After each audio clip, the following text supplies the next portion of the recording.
we're going to go ahead and get started. So, without further ado, I introduce to you Bill from Iowa Shrimp Farms.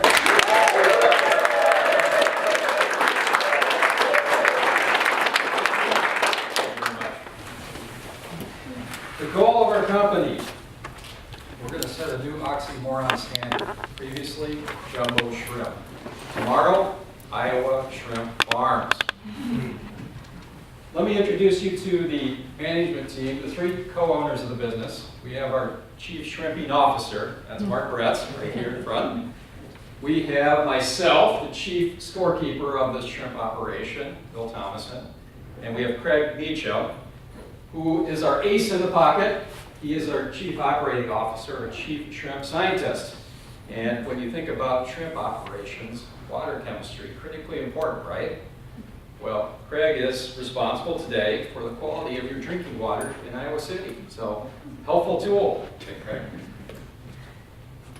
Let me put on a short video that gives you a little bit of background of what our operation looks like. Because when you think about shrimp farms, this may not be what you think about, how you think about Iowa and shrimp production.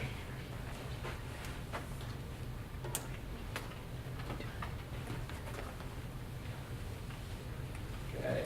Houses in landlocked Iowa, but that's exactly where two local entrepreneurs have decided to farm the tasty crustaceans. Bill Thomason and Mark Bretz are hoping that they can turn an empty warehouse into a global business. We had a building that sat idle for 8 years, and we've been successful in repurposing it and bringing it back to life. It's picture perfect for entrepreneurs in the state of Iowa. That all you have to do is dream it, and it could happen. When it's fully up and running, the 4 tanks will be capable of producing over 100,000 shrimp. For now, those shrimp are destined for cocktail sauce in Iowa, but the duo hopes to be able to tap into a growing global demand for shrimp. Lieutenant Governor Kim Reynolds was in town on Thursday to tour the facility. It's exciting to see two people that took a warehouse that had been empty and not only create two businesses out of the warehouse, but to really provide the opportunities for hiring people and growing the economy. Reynolds. Okay, so now you've seen what a shrimp operation looks like in Iowa. So what are we producing? We are producing Pacific white shrimp. Now, who here likes to eat shrimp? Raise your hands.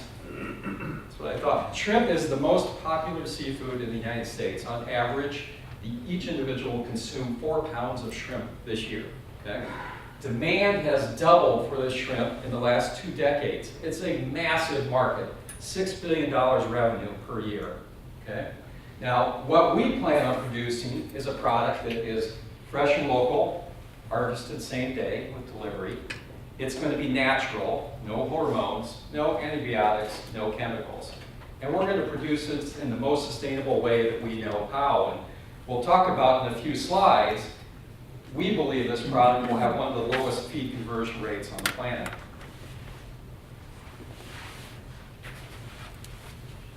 And at the very top, you see the problem. It's not here, period. That product is not available in this market. Okay? So, when we look at today's supply chain, it goes like this. 90% of the most popular seafood in the United States comes from Southeast Asia. Okay? Now, it starts in a shipping container that's generally hand-loaded with ice and shrimp. It takes up to about 30 days to fill that container, right? Now it gets on a boat. That boat travels from Southeast Asia to one of our western seaports, 6,000 miles, okay? Generally about 2 months for that process. Now, from that port of entry, it hits the customs house, right? You know what the horrors of customs are. It can be up to 30 days more in customs, okay? Now it gets in a truck, and that truck goes halfway across the country, 2,000 miles more. This is a frequent flyer mile shrimp, right? Gets to your favorite food distributor. It sits potentially up to another 30 days. Then it goes to your favorite restaurant, at which point 6 months or more may have elapsed in the deep freeze. So you think about product quality in your freezer, 6-month period of time, it's a different product at that point. Now, a few other things to think about in this type of shrimp. Consumer Reports did a major study of shrimp and importing last year. And they sampled a great deal of shrimp, and they said, 60% of the shrimp was found with some form of bacteria on it, okay? E. coli, Salmonella, Listeria. 11% had some form of hormone. So the takeaway is, might be tasty shrimp, you better cook it, right? Okay? Now, a lot of stories out in the press about mislabeling, poor labor practices, etc. But, that's the shrimp, the most popular seafood in the United States that you eat today. Now, here's the future. Harvested in the morning, delivered to your favorite restaurant on your plate that evening, or at the latest next day. That's a small change in practice. Now, here's a big issue. This is the big picture. We all know about the population growth of the planet, right? Growing exponentially. In fact, there's an Australian scientist, Megan Clark, and she said this: in the next 50 years of food consumption by humans, we're going to consume as much food in that period of time as in the whole of human history. Think about that bold statement. How do you feed the planet, right? And when we look at that, there's two things that I think are critically important in terms of defining what food makes sense for the planet. Feed inputs, okay? Here's the cost of producing that product. Water, as we all know, is a scarce resource. Interestingly enough, 70% of the global water consumption comes from agricultural products. Now, of that 70%, 30% is dedicated to animal production. Okay? It's a huge number. Okay? So when you look at beef, on average, when we look at feed conversion, it takes about 6 pounds of feed to produce 1 pound of protein. Now look at the number of the water here, 1,800 gallons for a pound of beef. Okay? It was in Newsweek put out a quote. This was interesting. They said, for a 1,000-pound steer, there's enough water consumed to float a destroyer. It's an amazing consumption of that resource. Pork, getting better, half the feed, third of the water consumption. Poultry, even better yet. A few years ago, crickets. The scientists said, here's how we're going to feed the world. Crickets are coming on board, you better like the flavor of crickets, right? But that was an answer. But you look at the numbers, 1.7 pounds of feed, a whole lot better. 50 gallons of water for a pound of crickets. And you see something on the very bottom here. But interestingly enough, the most popular seafood in the United States is the most efficient converter of feed, period. 1 pound of feed, 1 pound of protein, 7 gallons of water. Okay? This is how you feed the planet. Now, back to our operations. You saw a funny looking tank in the video, right? Looks kind of like Mark, you called it a wedding cake, I think. So think of this as a feed to finish, is that the hog operation? Feeder to finish. Feeder to finish, okay. So we start at the very top with I call it baby shrimp, PLs is what they call them, okay?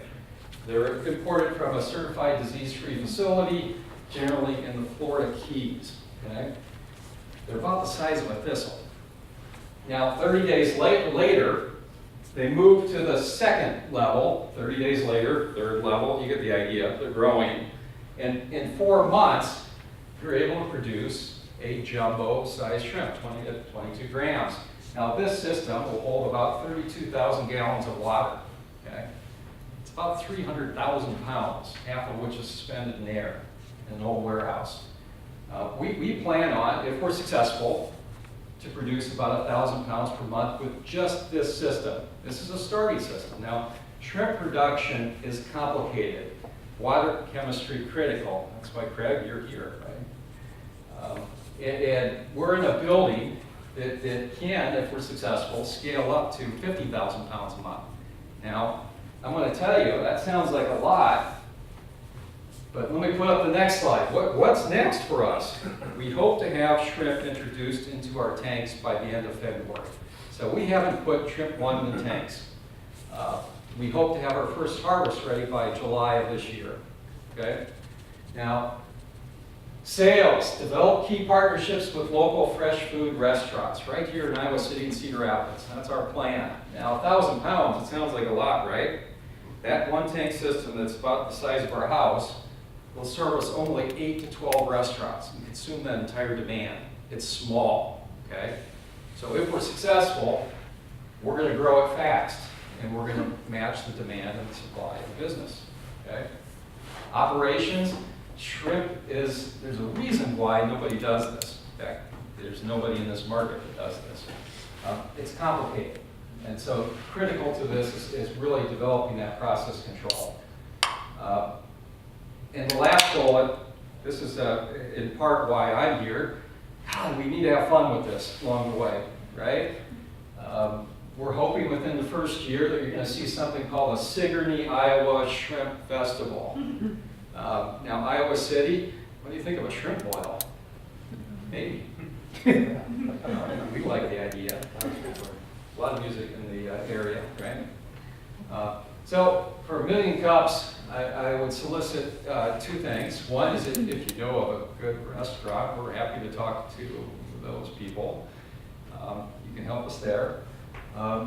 We'd sure like to get your feedback. When you're a pioneering effort like we are, we don't know how this is going to be reacted in the market. We think it's a go. It's not here, but we'd like to solicit your feedback. And last part I'd leave you with is, golly, let's have fun. This is not a serious. This is a serious operation, but we're going to have fun along the way. So we're ready for questions and answers, I think, at this point.